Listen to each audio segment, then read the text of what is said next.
Hi, my name is Sophia Stevenson from the YouTube page, Don't Call Me Sophie, but you can also find me on Facebook at Teach Out Loud and at Edu Advocates. I am at home and I am a teacher. I teach Math 3, which is the equivalent to Algebra 2, and I want to show you what it's going to look like from the teacher's perspective to do remote learning. So come on in. So during the year, this is usually my craft room slash office slash catch-all, which I'm sure like most people have in their house somewhere. I'm doing like some type of artsy craft thing over here. I'll be using this for like my teacher mind breaks during the school year, just when I need to kind of separate myself from all that's going on over here. This is my workstation where I will spend probably 10 hours a day. Now, I know school's only 8 hours, and typically high school, we're teaching about 4.5, 5 hours in that day, but I'll probably spend 5 more hours setting up online activities, online quizzes, online tests, making sure that every student receives individualized tutoring, making sure that things are secure online for both myself and my students. So our days won't be 8 hours, 5 hours, or sitting on the couch.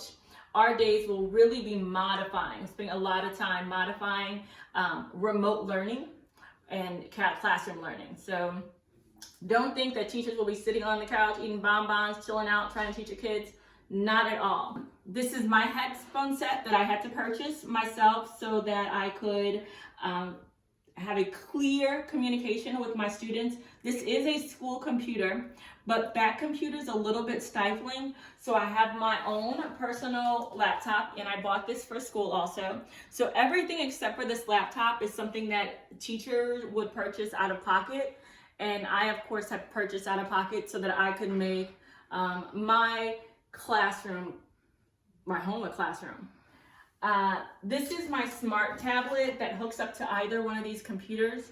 And what that does is that lets me run any type of smart program, or really any type of program, and right on my screen versus trying to use my mouse or get too close to the screen and use my touch screen. So that's really helpful. I have scissors and everything on here. This will be broken into very, very soon because my to-do list for home and school will kind of be sitting on top of each other, since I'll be sitting at this desk quite a few hours a day. And this drawer are all my writing utensils that I'll be using when I'm using paper and pencil. So I have dry erasers, Sharpies, and every type of colorful pencil that you can imagine, because I do want students to feel like I am the same teacher that I would be, which I'm very colorful and bright, and I do everything highlighted in my classroom. So I want my students to have that same feel. These are my binders. Now, typically I would be passing out worksheets or tests or things, and I won't be doing that this year, even if we are in school, because of COVID. So I am working on basically making sure all of these are electronic files that don't have any errors in them, and possibly changing some of them into active software programs that kids can just fill in the blanks online. So a lot of work. This is my calendar, and this is our motor march. I'm so excited about it. It's Monday. We're hoping to get a lot of Union County parents and students out there. This will eventually be filled, but if you notice, everything is kind of like open right now, and that is just because we don't know what tomorrow will bring, and how our school year will look, and how many days we'll stay in the classroom before the inevitable happens, which is someone gets COVID and it spreads through the classroom, or someone who already has COVID comes into our classroom and it begins to spread around our school. I have a heater at school under my desk sometimes, and so sometimes I put like a little heater under my desk to keep me warm. I'm always cold. So this is our motor march right here. Where we're going to speak up, save lives, and start remote. That's what we're wanting. If you want any more information on the motor march that's happening this Monday, please go to our Facebook page, Edu Advocates, and you'll find out more about that there. I just want to tell you all, this is really about these right here. We're in short supply of these. Teachers aren't able to do what they need to do to teach equitably and sanitize in order to make our schools safe. And so what we're saying is, if we can possibly start remote, if we can possibly make sure that every child has the internet access that they need, we will be on better ground and better footing, spending more time at home, so that when we get in the classroom, we can stay there. So it is so important that we have face-to-face interaction with our students.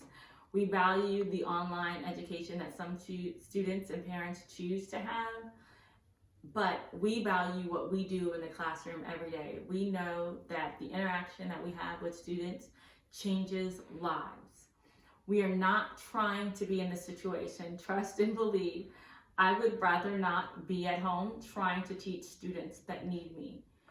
But I know that if we go back too soon, we will be back to remote learning within a month.